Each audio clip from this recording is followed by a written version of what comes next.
کبھی کبھی تو اتنی انوکھی دعائیں مانگتے تھے. میں کوئی کسی قسم کی تنقید نہیں کرتا، لیکن میں آپ سے عرض کروں، کسی کے جانے کے بعد سب سے سونی دعا بیٹا مانگ سکتا ہے، بیٹی مانگ سکتی. اور حضور صلی اللہ علیہ وسلم نے فرمایا ہے کہ جب کوئی قبر میں جاتا ہے تو وہاں بھی ماں باپ کی دعاؤں کا، بہن بھائی کی دعاؤں کا انتظار کرتا ہے. کوئی دعا مانگے سونی کر کے. اب آپ یقین کریں کہ وہ ایک خاص رسم ہے، پیروں نے بھی دعائیں رٹ لی ہیں، وہ پکی رٹی رٹائی کیسٹ ہے. اور قبر پر فاتحہ پڑھنے والوں نے بھی، چونکہ ہمیں تو توفیق نہیں نا کہ ہم کوئی دعائیں دو چار معصورہ دعائیں جو قرآن و سنت میں آئے ہیں وہ یاد کر لیں، تو ہم نے تو ڈیوٹی لگائی ہوتی ہے کہ فلاں صاحب آپ نے دعا مانگنی. اور خدا نہ خواستہ اگر امام صاحب چلے جائیں جنازے کی تکمیل کے بعد اور وہ قبرستان نہ ہے تو پھر تو شاید پرچیاں ڈالنی پڑیں کہ دعا کون کرائے گا. ذوق نہیں. لیکن حضرت عوف بن مالک رضی اللہ تعالیٰ عنہ فرماتے اس رنگ میں حضور دعا مانگتے قبر پہ کھڑے ہو کے. حضرت طلحہ بن برا کی قبر پر پتہ ہے نبی پاک نے کیا دعا مانگی؟ حضور فرمانے لگے میرا طلحہ، اللہ تیری بارگاہ میں آیا ہے، جب میرا یہ غلام تجھ سے ملے نا تو مالک یہ بڑا کمزور ہے، یہ بڑا میٹھا ہے، بڑا پیارا ہے، اے اللہ جب میرا طلحہ تجھ سے ملے تو اس سے ذرا مسکرا کے ملنا. اللہ تو جلال والا بھی ہے، تو کریم بھی ہے، اللہ تو متکبر بھی ہے، تو رحیم بھی ہے، تو جبار بھی ہے، تو ستار بھی، لیکن اس سے نہ ذرا مسکرا کے ملنا، ذرا مسکرا کے جو تیری شان کے لائق. اور حضرت عوف بن مالک رضی اللہ تعالیٰ عنہ فرماتے ہیں کہ صحابی کی قبر پر نبی پاک نے دعا مانگی. ساری دنیا جینا چاہتی ہے، سارے لوگ لمبی زندگی کی دعائیں لیتے دیتے ہیں، لیکن ایک صحابی کی قبر پر جب مدینے والے نے دعا مانگی تو کہتے ہیں پہلے میرے آنسو چھلکے، پھر میں نے ساتھ والے صحابی کے کندھے پر ہاتھ رکھ کے کہا او میں قربان جاؤں مدینے والے کے لفظوں پر.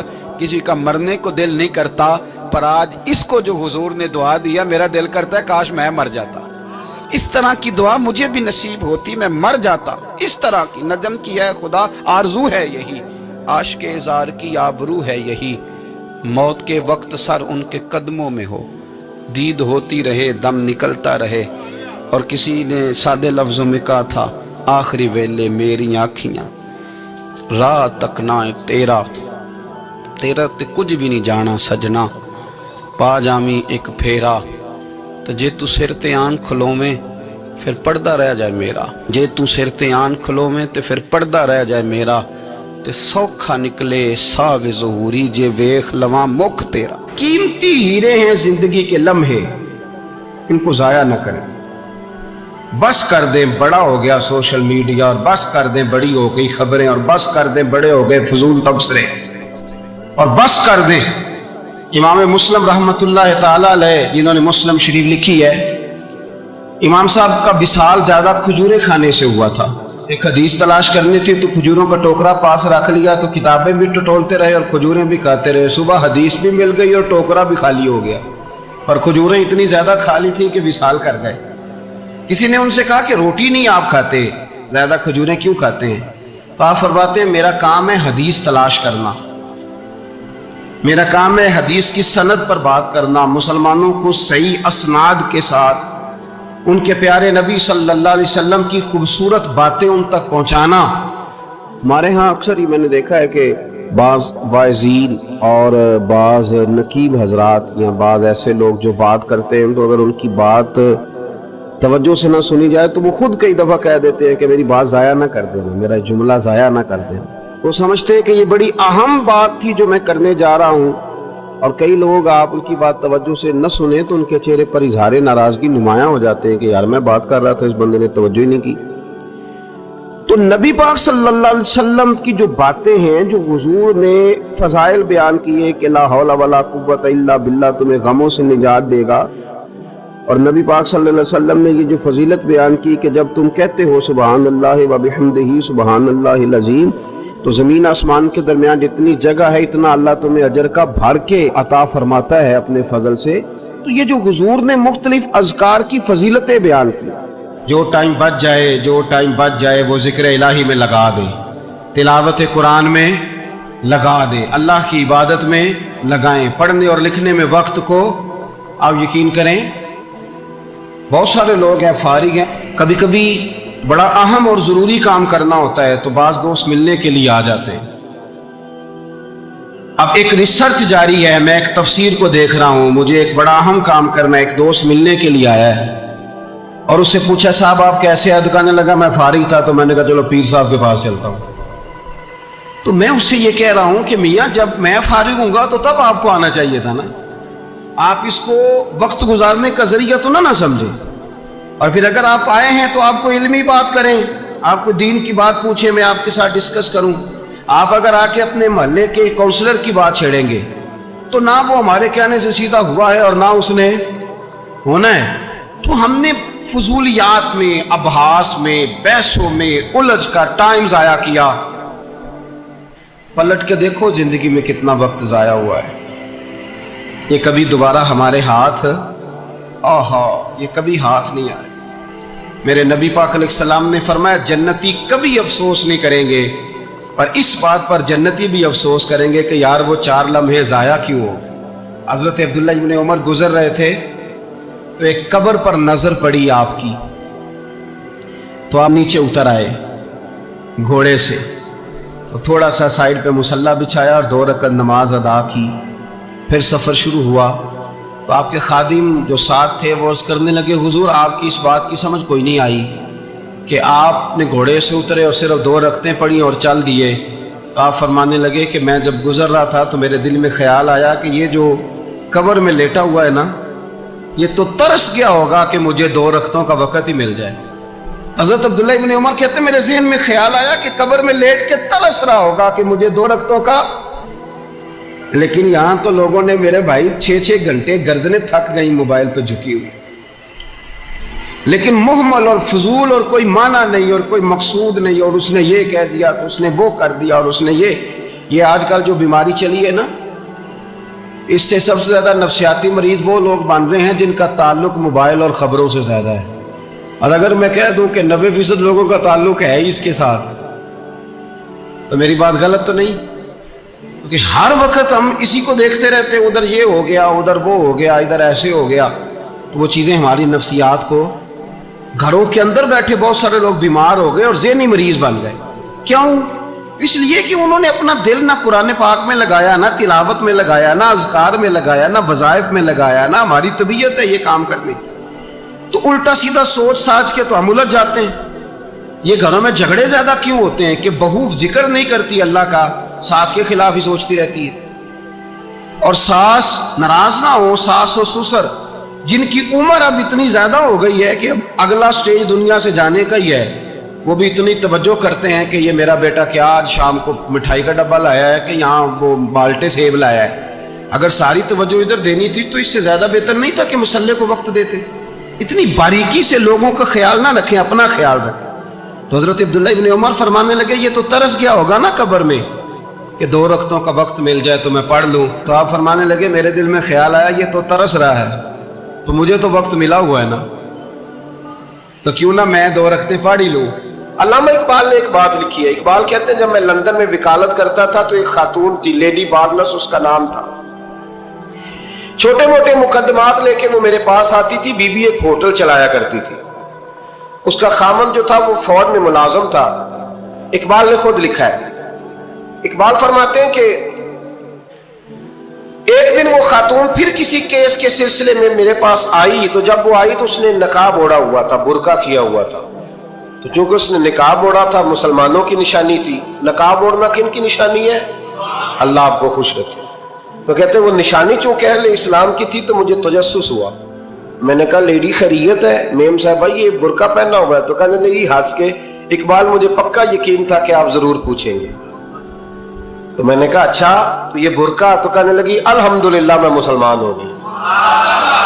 تو میں نے فوراً کہا کہ آپ کا شوہر تو فوج میں ملازم ہے، فوجی کے لیے بدلنا اور پھر ملکی قانون اور یہ چیزیں۔ تو کہنے لگی اس نے مجھے کیا کہنا تھا، وہ خود کلمہ پڑھ گیا۔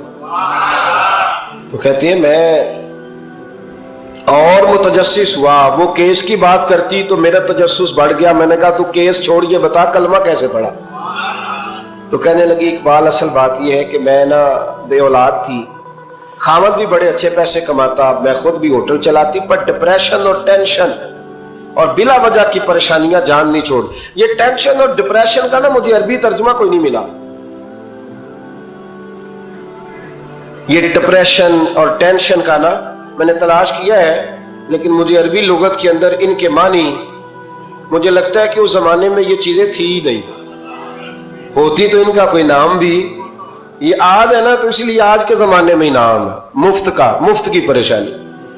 تو کہتی ہے مجھے ٹینشن اور ڈپریشن رہتی تھی ہر وقت، بڑی میں پریشان رہتی تھی۔ میرے ساتھ ایک عجیب واقعہ ہوا کہ میرے ہوٹل میں نا ایک بابا جی برتن مانجتے تھے، بوڑھے آدمی تھے، 70 سال کے قریب عمر تھی۔ ان کا ایک بیٹا تھا، ایک بہو تھی، ایک پوتا تھا، لیکن وہ بیچارے بیٹا بیمار رہتا تھا تو لہذا وہ خود مزدوری کرتے۔ کہتے ایک دن وہ بابا جی میرے پاس آئے، کہنے لگے میم صاحبہ 2-4 دن کی چھٹی چاہیے، تو میں نے کہا خیریت ہے؟ کہنے لگے میڈم میرا بیٹا فوت ہو گیا۔ بیٹا، اب وہ پتہ ہے باپ کا جنازہ پڑھنا آسان ہے، بیٹے کا جنازہ اٹھانا بڑا مشکل کام۔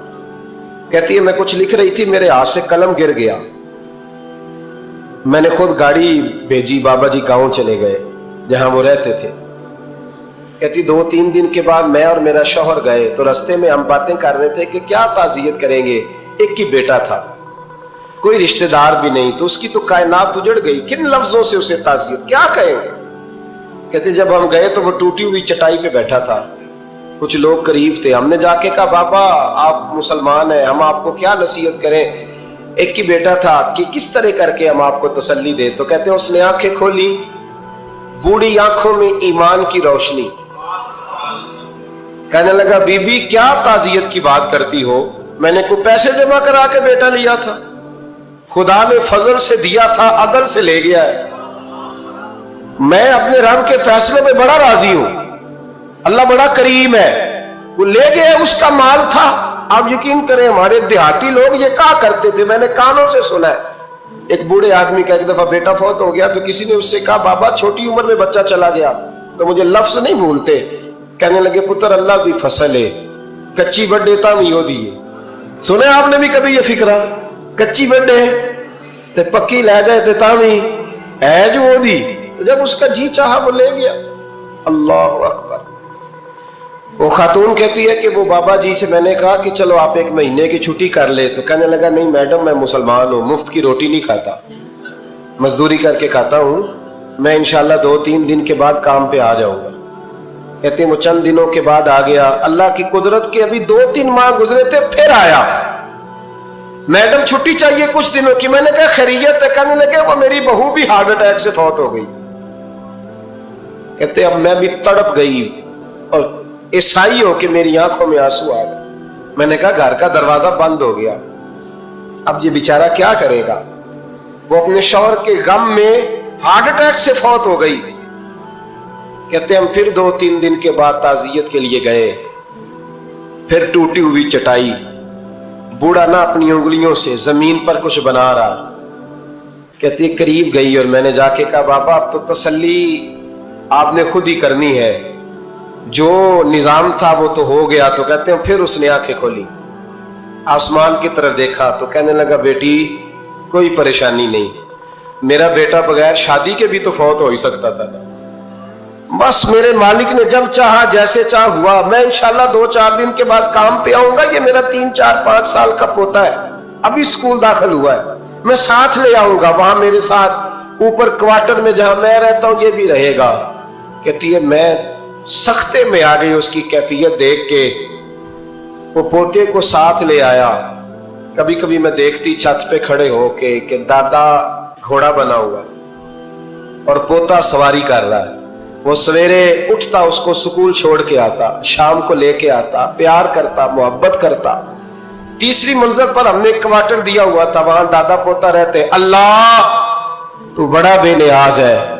کہتی ہے اقبال ایک دن نا پوتا اوپر والی منزل پہ کھیل رہا تھا، اس کا پیر پھسلا، وہ گردن کے بل زمین پہ گرا، مجھے خبر ہوئی تو میں دوڑی، ایمبولینس منگائی، خون سے لتھڑے ہوئے اس بچے کو دادے نے اپنی گود میں رکھا، اور جب ہم ہسپتال کی طرف گئے تو ہاسپٹل بعد میں آیا، جناب اسرائیل پہلے آ گئے، اور کہتے ہیں وہ گود میں دم توڑ گیا، پھر دادے نے اسے اپنے ہاتھوں سے غسل دیا، پھر اس نے اپنے بوڑھے ہاتھوں سے قبر کھودی